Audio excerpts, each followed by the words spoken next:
Hola a todas, todos y todes y bienvenidos a En Conexión. Mi nombre es Valentina Garzón Villamil y el día de hoy les tengo una invitada muy especial, la periodista Yolanda Ruiz. Yolanda, muchísimas gracias por aceptar estar aquí en Conexión hoy con nosotros. Muchísimas gracias, Valentina, por la invitación. Feliz de poder comunicarme con ustedes. Para ustedes que nos están sintonizando, les voy a contar un poco de Yolanda. Ella es egresada de aquí del externado. Es la primera mujer en la historia del periodismo colombiano en ocupar el cargo de directora de servicios informativos en Caracol y RCN Radio. También ha trabajado en la emisora Todelar, fue jefe de redacción en la revista Cromos y trabajó como presentadora del Noticiero Nacional en Vivo 930 y directora de noticias de Caracol Televisión. Junto a Mónica González, es la responsable del consultorio ético de la Fundación Gabo, un espacio que brinda información sobre todo tipo de dilemas éticos que se enfrentan en el ejercicio del periodismo. Ha sido galardonada en 3 oportunidades con el Premio Simón Bolívar de Periodismo, entre ellos a Periodista del Año en 2015. Bueno, Yolanda, como te comentaba, muchos de los que nos están viendo son estudiantes que hasta ahora están comenzando a sembrar pinitos en esta profesión del periodismo. Por eso me gustaría comenzar hablando de tu etapa en la universidad. Cuéntanos un poco de ese paso por las aulas del externado. Buenos recuerdos y de hace mucho tiempo, mucho tiempo. Yo me gradué en el año 1985, es decir, que ha pasado mucho, pero mucho tiempo ya. Realmente fue para mí una experiencia muy grata, porque pues fue como el primer contacto con esta pasión que yo tenía de hacer periodismo y poder conocer allí a algunos de los maestros que eran colegas, pero yo valoro mucho la formación en la universidad en términos humanistas.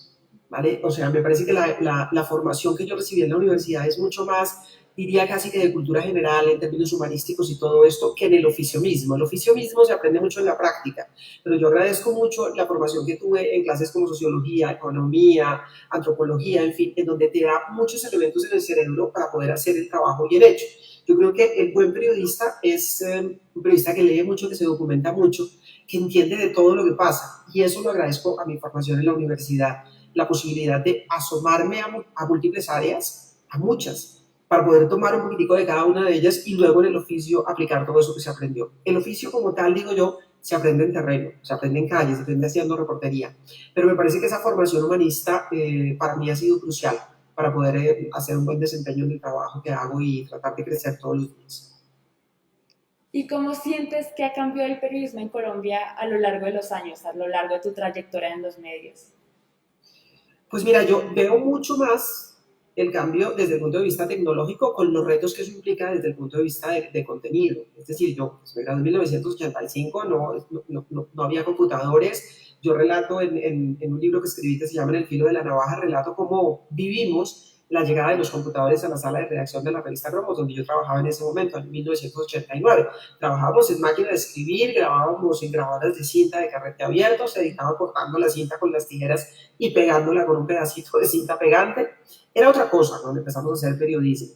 Ha cambiado el formato, ha cambiado la herramienta, la tecnología lo ha permitido absolutamente todo, pero yo sí creo que la esencia de fondo del periodismo, de lo que significa como servicio público a la sociedad, esa se mantiene y además tenemos que batallar para que se mantenga. Yo creo que hay que hacer un esfuerzo para que esa esencia de periodismo como servicio público se siga manteniendo a lo largo del tiempo, pero que ha cambiado la tecnología mucho. No nos imaginábamos, no nos soñábamos que pudiéramos llegar a lo que tenemos hoy, que es estar a un clic de distancia de todo el planeta, en audio y en video.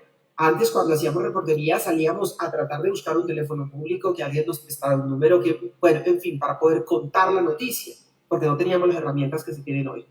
Hoy se tiene todo. Me parece que lo que necesitamos hoy es llenar de buenos contenidos esas herramientas que tenemos y no olvidar cuál es el sentido del periodismo. No olvidarlo nunca. Un servicio público, un servicio a la sociedad. Por otro lado, como lo decía en un principio, eres la primera mujer en ocupar el cargo directivo de servicios informativos en una cadena radial. ¿Cómo ha sido abrirle paso a las mujeres en el oficio del periodismo en nuestro país? Pues mira que yo digo que el periodismo es uno de los sectores en donde más rápido entraron las mujeres. Desde por allá década del 50, del 60, del siglo pasado, las mujeres llegaron y al periodismo llegaron y llegaron con fuerza para quedarse. Muchas reporteras que entraron en las salas de redacción de los periódicos entraron por la vía de las páginas femeninas, ¿no? muy entre comillas. Y luego se quedaron haciendo de todo. Yo hablaba en estos días con Lucy Nieto de San Pedro, una de las pioneras del periodismo en Colombia, que tiene más de 90 años y sigue escribiendo su columna de opinión en el periódico El Tiempo, y nos contaba historias y anécdotas de cómo se vivió esa entrada de las mujeres al mundo del periodismo y cómo se quedaron. Cuando yo llegué ya venían muchas mujeres haciendo periodismo, pero igual, sabes que yo al principio decía, yo no noté discriminación en las salas de redacción, yo no noté esto o aquello, y con el tiempo me fui dando cuenta que sí tuvimos que romper muchas barreras las mujeres, o sea que realmente nos acostumbramos mucho a dar batallas, nos acostumbramos mucho a que era parte del paisaje el que hubiese, por ejemplo, acoso laboral o acoso sexual en las salas de redacción, o que hubiese este tipo de cosas. No lo veíamos y no lo notamos. En la medida en que ha venido pasando el tiempo, miramos hacia atrás y decimos, sí, sí costó trabajo, sí fue difícil, sí era raro muchas veces que hubiese mujeres en las salas de redacción. Yo recuerdo, por ejemplo, la primera vez que entré en unas prácticas a la sala de redacción que fue en RCN Radio, donde estoy en ese momento, había solamente una mujer. Y la segunda era yo, haciendo mis prácticas. Y dije, tantos hombres. En su momento parecía natural, pero hoy lo veo y digo, claro, claro que las mujeres tuvimos que romper moldes, tuvimos que quebrar muchas barreras de cristal y lo seguimos haciendo. Esto no termina, se ha avanzado mucho. El periodismo es un sector en donde muchísimas mujeres han conquistado no solamente el escenario, sino los cargos de poder, pero todavía falta camino. Falta muchísimo más, muchísimo más. Y ese es un trabajo en el que tenemos que empeñarnos todos como periodistas, abrir ese espacio, mirar de otra manera. Y yo digo también que el periodismo tiene una tarea, mirar a esa mitad de la población a quienes hemos visto desde el punto de vista de cubrimiento un poquito como con desdén, y tiene que ver con las mujeres protagonistas de las noticias, que no aparecen en la misma forma en que aparecen los hombres en los medios de comunicación. Luego hay un doble reto: conquistar las salas de redacción por una parte, que lo seguimos haciendo y haciéndolo bien, pero adicionalmente que el periodismo en su conjunto mire de otra manera a las mujeres que son protagonistas de las noticias y las incluya en la agenda informativa. Mira lo que pasa con el deporte. El deporte masculino de primer nivel, el deporte femenino se cubre poco. Y esos esfuerzos hay que hacerlos. ¿Desde dónde? Desde el periodismo, en el día a día. Claro, por otro lado, nosotros siempre tendemos a tener referentes a nuestra profesión, personas a las que admiramos y cuyo trabajo nos inspira. Me gustaría saber si tú también los tienes y quiénes serían esos referentes para ti. Pues mira que los he ido encontrando como en el camino, ¿sabes? O sea, he ido encontrando, he tenido la fortuna de trabajar con grandes maestros del periodismo y me los he ido encontrando allí. Yo hablo mucho, por ejemplo, de Rafael Manzano, que es un periodista con el que tuve la oportunidad de trabajar cuando estaba en Caracol Radio. Aprendí muchísimas cosas de él, de cada uno de los periodistas con los cuales yo he tenido que trabajar, porque he trabajado con los grandes del periodismo, he aprendido cosas. Antes de hacer periodismo, yo llegué al periodismo por la vía de querer escribir literatura, ¿sabes? O sea, yo estudié comunicación porque quería ser escritora. Al final me demoré más de 30 años en publicar el primer libro, pero un poco yo decía, quiero ser escritora. Y mi primer referente en términos literarios y periodísticos, pues Gabo, por ejemplo. Entonces decía uno, quería sobre todo escribir, pero me encantaba lo que escribía Gabo desde sus columnas, desde sus crónicas periodísticas, me apasionaba. Y de alguna manera su palabra para mí fue un poquito de magia. Entonces, yo diría que, no sé, los referentes los fui construyendo en el camino. Son personas que me han enseñado mucho, de quienes he aprendido mucho. Y si tú me dices antes de empezar a estudiar y demás en quién pensaba, pues Gabo. Gabo me parece que es el gran periodista. Lo que pasa es que lo conocemos los colombianos mucho más en su faceta de escritor, premio Nobel de literatura. Pero uno de mis libros de cabecera es El Gabo Periodista, que sacó la Fundación Nuevo Periodismo. Es el Gabo Periodista porque ahí están sus escritos como periodista, y son de verdad maravillosos. Ese poder transformar un hecho de la cotidianidad o un problema de la sociedad, sencillo o complejo, transformarlo en una pieza literaria, es una capacidad de admirar profundamente. De modo que el Gabo Periodista para mí es un referente en el oficio. Y en ese oficio que tú tienes como periodista, ¿cuál ha sido tu cubrimiento más difícil? ¿Y qué enseñanza sientes que te dejó ese cubrimiento? Todos los cubrimientos que tienen que ver con violencia son muy difíciles de lidiar. Los que tienen que ver con violencia y mucho más contra menores de edad. También en el libro que escribí relato la primera vez que me tocó cubrir una noticia que implicaba ver cadáveres. Después eso sería muy frecuente porque tristemente pues la información en Colombia pasa por la violencia, pero la primera vez siempre impacta, ¿no? Y más en este caso porque se trataba de una jovencita, era un operativo contra una célula guerrillera en el sur de Bogotá. Y había una jovencita muerta, que yo creo que era menor de edad, o sea, no debería tener más de 17, 18 años esta niña, y eso me impactó mucho, porque aparecía allí su cuerpo desnudo al lado de las armas, los banderines que habían encontrado del grupo ilegal y todo esto. Y yo en ese momento era muy joven también, tendría de pronto 2 o 3 años más que la chica que estaba allí. Y eso no se me olvida. Digamos, después lo que te digo, la muerte es insumo permanente de la información. Y después de 37 años, prácticamente 36 años de periodismo, no me acostumbro. Pero sí tú empiezas a armar corazas para poder seguir hablando del tema. Pero en ese primer momento recuerdo que me enfermé, me sentí mal, no fui capaz de salir al aire a reportar. Me impactó tremendamente ese hecho y otro hecho, el avión derribado por Pablo Escobar también. En su momento que me tocó cubrir como reportera de la revista Cromos, episodio que también cuento allí en el libro, porque además fue una crónica que yo sentí que no era capaz de escribir, me senté a llorar viendo el lugar donde ha caído el avión. Y me castigué durante mucho tiempo por mi sensibilidad en esos episodios, porque esos episodios fueron al comienzo de mi carrera. Con el paso de los años me he dado cuenta que la sensibilidad es un activo a la hora de hacer periodismo y de hacer periodismo y no un error. Obviamente que hay que superar los momentos difíciles que tenemos para poder informar, pero yo hoy en día agradezco la sensibilidad que tengo porque me ha ayudado a ser mejor periodista, aunque en su momento fue una dificultad para ser reportero. Creo que eso va muy ligado a algo que escribiste en el libro, en El filo de la navaja, cuando dices que los periodistas somos seres humanos y lo recalcas mucho. ¿Por qué es tan importante señalar esto? Mira, porque los periodistas hacemos nuestro trabajo desde esa condición de seres humanos con sus virtudes y sus defectos, con la sensibilidad de los seres humanos, con los errores que cometemos los seres humanos, no somos infalibles, cometemos errores. Y si nosotros hacemos periodismo desde la condición de seres humanos, podemos ver a las otras personas como seres humanos, a esa persona que es una víctima de un hecho violento, a esa persona que está acusada de algún delito, por ejemplo, si lo vemos en condición de seres humanos, vamos a tener una mayor dosis de empatía para no agredir a las personas con el trabajo que hacemos. Entonces, lo valoro mucho y es lo que más destaco, que somos seres humanos y que hacemos periodismo desde allí, tratando de acertar, tratando de no cometer errores, pero cometemos errores, por supuesto, y lo que tenemos que hacer como periodistas es reconocerlos y corregir, pero que somos seres humanos, obviamente. Y también como con esa responsabilidad que tenemos con nosotros mismos, con las fuentes, con la información que damos, ¿cómo definirías esa parte de nuestro trabajo, esa responsabilidad que asumimos al estudiar periodismo y querer informar a los demás? Pues mira, yo te reitero algo, el periodismo es un servicio público. La labor que nosotros cumplimos es un servicio a la sociedad. La sociedad nos permite llegar a donde no todas las personas pueden llegar. La nuestra es una profesión, en el caso de Colombia, por ejemplo, protegida en la Constitución. O sea, nos protege la Constitución, la prensa es libre y responsable, que a veces se nos olvida ese pedacito, responsable. Y en la medida en que entendemos que nuestro trabajo es un servicio público que debe hacerse con responsabilidad, ahí es donde tenemos que preguntarnos cada vez que producimos una pieza periodística, cada vez que vamos a un cubrimiento, cada vez que escribimos, hacemos un video, hacemos una grabación, en qué es lo que esto significa para la sociedad a la cual voy a informar. ¿Estoy haciéndolo bien?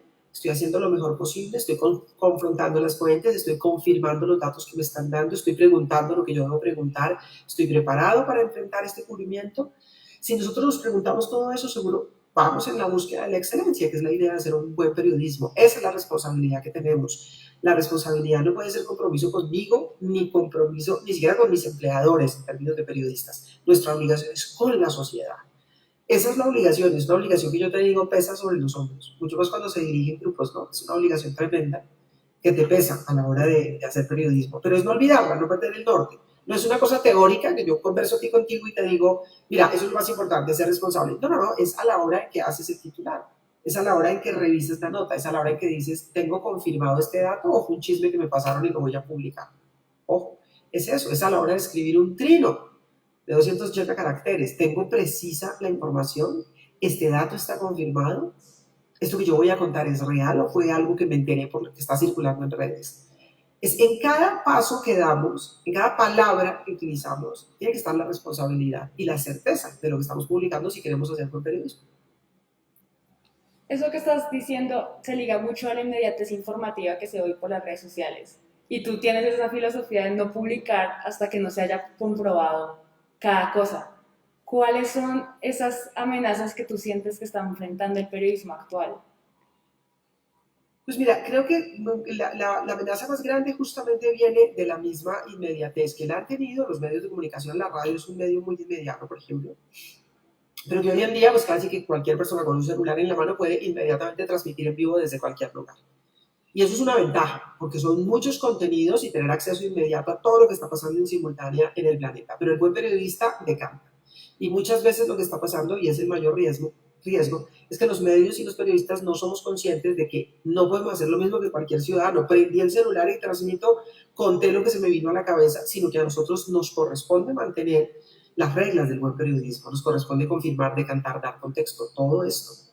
Y me parece que ahí es donde está de pronto la dificultad. Por un lado, internamente, es decir, tenemos que construir un buen periodismo desde las herramientas digitales, pero que siga manteniendo la esencia del buen periodismo.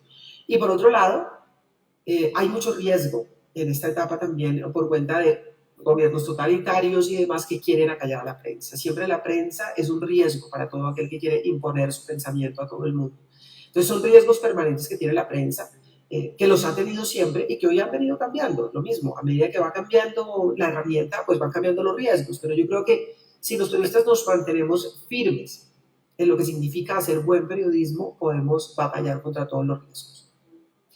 Eso también me lleva a la parte de la ética profesional. ¿Has tenido momentos donde por ética profesional rechazaste un cubrimiento? ¿Con qué dilemas éticos te has enfrentado? Oigo, muchísimos dilemas éticos. Mira que es justamente lo que yo reporto en el libro, hay muchas historias contadas allí. Dilemas éticos de publicar o no publicar, por ejemplo. Tú tienes la información y lo cuento allí de un alto magistrado sobre el cual pesan unas denuncias de haber recibido sobornos, ¿vale? Pero tú lo tienes como una versión, no hay una fuente fiable que te diga yo te confirmo, no hay un documento clave que te diga esto es así y estamos hablando de los más altos niveles de la justicia. Entonces tú dices, lo tengo confirmado en off the record, no lo tengo confirmado por nadie, no lo tengo reconfirmado porque la mayoría de informaciones buenas y puntuales hay que reconfirmarlas con otras fuentes. ¿Lo lanzo o no lo lanzo? ¿Pregunto o no pregunto? ¿Sí? Es decir, me lanzo con eso al agua, nosotros preferimos, por ejemplo, en ese momento esperar un poco. ¿Qué haces tú si tienes confirmado que hay una persona secuestrada y la familia te pide que no des información porque al no dar información podrías ayudar a salvarle la vida a esa persona? Entonces tú en ese momento te haces mil preguntas. ¿Qué debo hacer? ¿Cómo debo cubrir? ¿Sí? ¿Cómo preguntarle a una persona que ha sido víctima de violencia sexual sobre la historia, sobre lo que pasó, sobre su victimario, cuando esa persona ha dicho públicamente que no quiere decir quién es el victimario? ¿Cómo tú como periodista respetas a esa persona, no invades su privacidad, pero al mismo tiempo informas sobre lo que la sociedad necesita informar? Los dilemas éticos son muchos, mira que son tantos que permanentemente nosotros recibimos en el consultorio muchísimas preguntas en el consultorio ético de la Fundación Gabo, porque los colegas de Iberoamérica se enfrentan a dilemas éticos todos los días. Todos los días, todos los días, todos los días. Y no hay una manera única de resolver los dilemas éticos. Siempre hay múltiples posibilidades y por eso se llaman dilemas, justamente. Pero que los he tenido a lo largo de mi carrera de manera permanente, constante. Esto que me estás contando fue lo que te motivó a ser parte del consultorio ético de la Fundación Gao. ¿Podrías hablarnos un poquitico del trabajo que haces con ellos?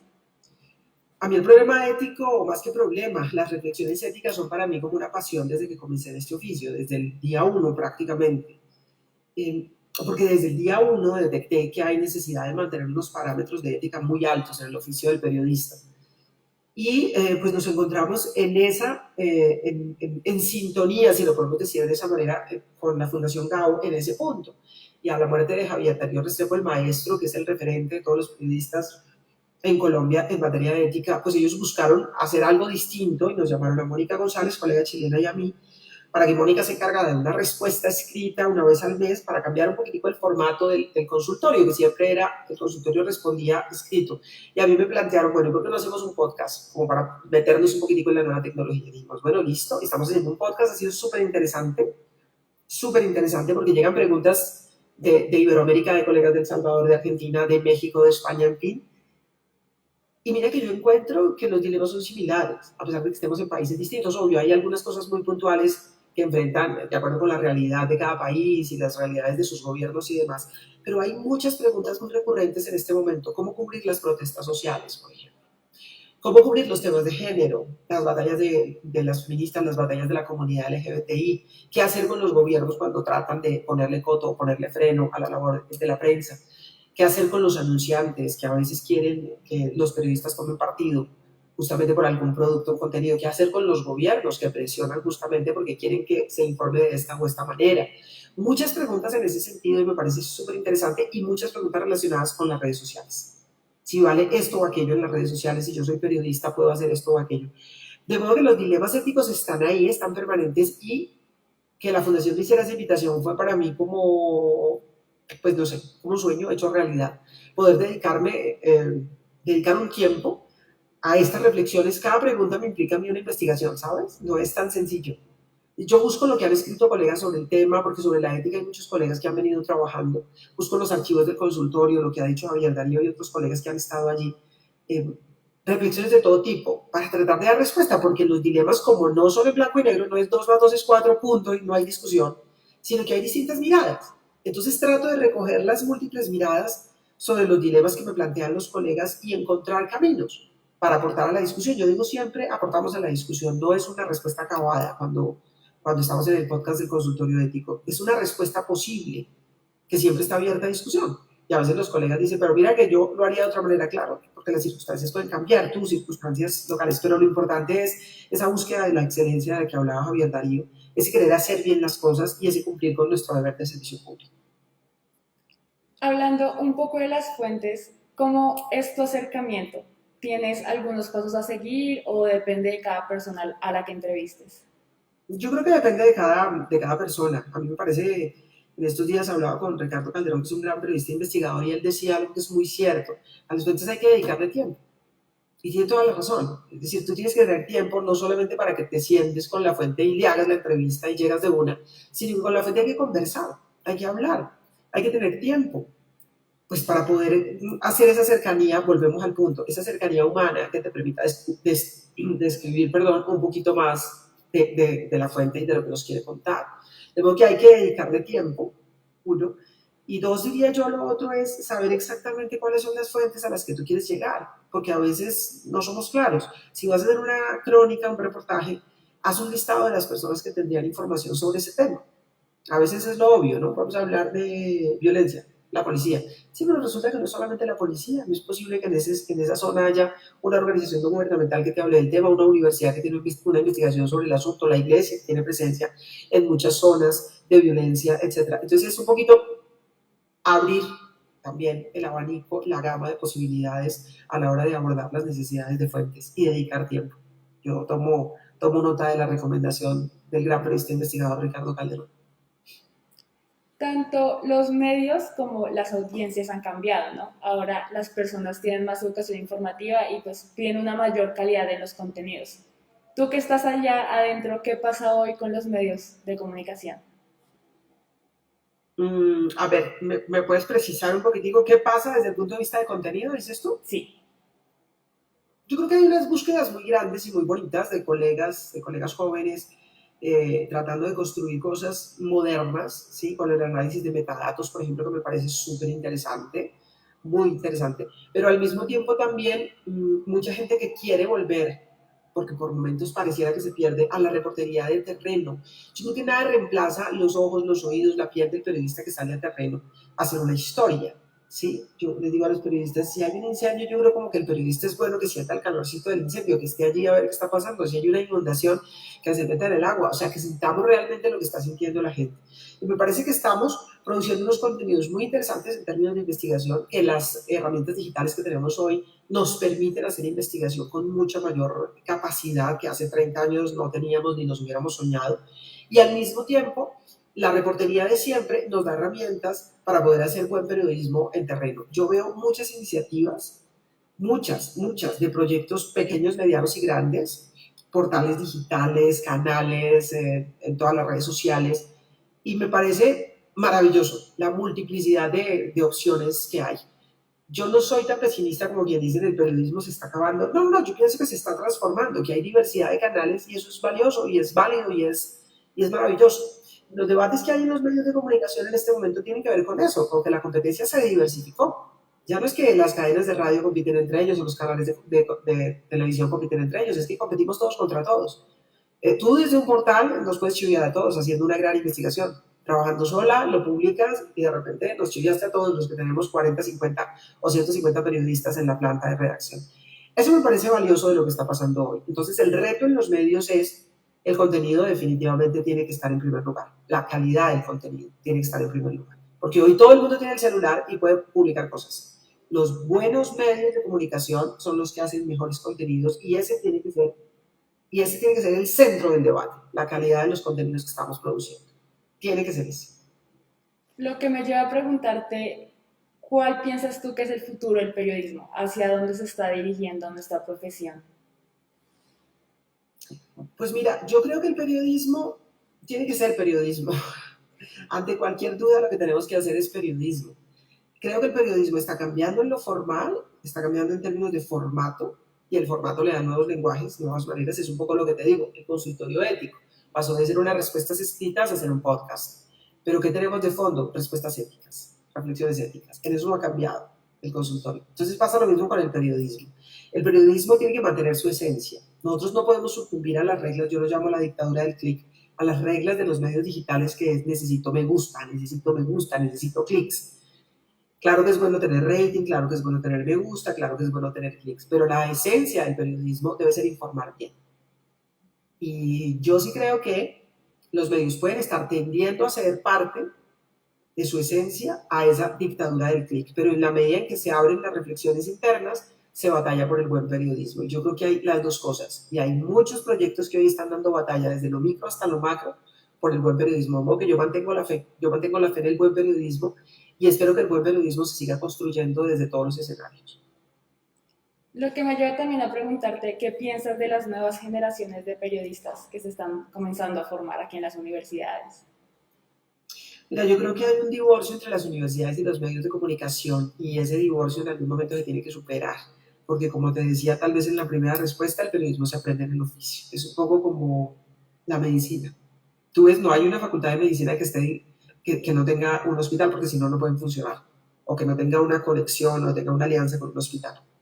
Yo creo que debería pasar lo mismo con los medios de comunicación y las facultades de comunicación o de periodismo, que los turistas deberían estar entrando a los medios de comunicación desde tercer, cuarto semestre o lo que sea, para que estén conectados directamente con lo que significa la calentura de producir el periodismo, justamente. Entonces, me parece que ese divorcio ha hecho que muchas veces los periodistas salgan con una formación global interesante, pero que en las competencias básicas para hacer el periodismo no estén tan preparados. ¿A qué me refiero yo a las competencias básicas? Escribir, redactar, ¿sí me entiendes? O sea, muchas veces uno hace una entrevista para un cargo de periodista y el periodista tiene dificultades de conjugar un verbo, por ejemplo. O no sabe cuáles son los nombres de los ministros de momento, cuál fue la noticia del día. Entonces uno dice, ¿quieres entrar? ¿Quieres participar en un medio de comunicación? Pues tienes que hacer un esfuerzo por estar conectado con lo que significa un medio de comunicación. Y eso para mí parte de un poquito de divorcio entre los medios y las universidades. Aquí en los comentarios tengo una pregunta de Fausto Ruiz, creo que sobre el tema que estábamos hablando, el tiempo de publicación. Y él pregunta, ¿el tiempo no juega con la información? ¿El tiempo no juega con la confirmación de la noticia? Pone como el caso de los olímpicos en los diversos medios. No sé qué piensas tú de esa pregunta. Que si el tiempo juega, claro que juega y dependiendo de la noticia, pues hay noticias que tú tienes que dar en tiempo real. Te pongo un ejemplo de hoy.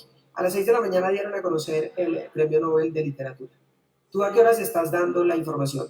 Hablo de radio y hablo de redes. ¿A qué horas la das? A las 6 de la mañana. Hoy estaban dando el nombre y yo a las 6 de la mañana lo estaba dando al aire. Estaba pegada a la transmisión que llegó vía redes, vía internet, estaba en un canal de YouTube y a las 6 de la mañana estaba dando la información. ¿Qué ventaja tiene esa información? Que no requiere mayor confirmación, que yo estaba conectada con la academia directamente y la señal oficial del Premio Nobel, entonces yo no necesito preguntarle a 3 personas más si ese es el Premio Nobel que eligieron hoy, porque estábamos conectados con la fuente confiable que nos estaba diciendo este es el Premio Nobel. Luego, allí no pasa tiempo entre que tú tengas la noticia y la confirmes, pero otra cosa puede pasar si tú estás haciendo una investigación sobre una denuncia de corrupción, ¿vale? Entonces a ti te llega el dato, parece que se están robando una plata en tal empresa, ¿sí? Y tú sales y no cuentas, como te lo dijeron, oiga, parece que se están robando la plata en no sé dónde. No. Ahí es donde empiezas tú, bueno, la fuente que me lo da, ¿quién es? ¿Quién me lo puede confirmar? ¿Tengo alguna pieza documental? ¿Sí? O sea, ¿cuántas fuentes se necesitan para confirmar una noticia? No hay una respuesta precisa para eso. Yo te cuento una anécdota. A mí 3 fuentes distintas me decían cuando Ingrid Betancourt estuvo secuestrada que la habían matado. Y pues sigue viva. Y te digo que en un momento determinado 3 fuentes distintas me decían que estaba muerta. Yo nunca publiqué la noticia, pero hubo colegas que la publicaron. Entonces, ¿ves? ¿Cuánto tiempo requieres? No está establecido. ¿Cuántas fuentes requieres? No está establecido. Y depende un poquitico del tipo de información que tú necesites. Para contar quién es el premio Nobel, no necesitas proceso de confirmación. Para hacer una denuncia sobre corrupción, necesitas confirmar, verificar, decantar y además llamar a la persona involucrada para que tenga la oportunidad de dar su versión de los hechos. Para finalizar nuestra entrevista, a partir de tu rigurosidad periodística, me gustaría preguntarte, ¿qué consejos le darías a las personas que están estudiando ahorita periodismo? El primer consejo es lean, lean, lean y lean. Todo lo que les caiga en la cabeza, pero lean literatura, porque es que la literatura nos da construcción gramatical, la literatura nos abre mente, sí, nos abre caminos, nos abre posibilidades. Leer, leer, leer. Y un consejo muy importante, dudar, dudar y dudar de absolutamente todo. Nadie filtra una información por amor a la verdad. Si les filtran una información, duden de las intenciones de quien filtra. Si una fuente oficial les da una información, duden de la información que está dando esa fuente. Y si no es oficial, duden también. Duden de todo el mundo. No se casen con las fuentes. A las fuentes hay que dedicarles tiempo, hay que hablar con todas las fuentes, pero hay que dudar, hay que dudar, hay que dudar. Esa es una máxima fundamental del periodismo. Cada vez que dudamos, nos obligamos a buscar más información. Entonces, yo diría que leer y dudar son las 2 claves fundamentales para hacer bien el oficio del periodismo. Bueno, y con eso terminamos nuestro programa de hoy. Yolanda, muchísimas gracias por aceptar la invitación y participar de este espacio. Muchísimas gracias, de verdad que ha sido un gusto poder participar y mucha suerte a todos los colegas y futuros colegas que ya va siendo hora de que nos hagan el relevo a los que llevamos mucho tiempo en esto. Por favor, a trabajar entonces, mil gracias. A ustedes que están en casa, muchas gracias también por sintonizarnos. Recuerden que aquí abajo están nuestras redes sociales. Recuerden publicar en Conexión Externado. Vayan a nuestra página web y suban todos sus trabajos para que también tengan visibilidad y puedan llegar allá donde está Yolanda también. Como ella dice, el relevo ya. el relevo. Eso ha sido todo por hoy. Muchísimas gracias. Hasta luego.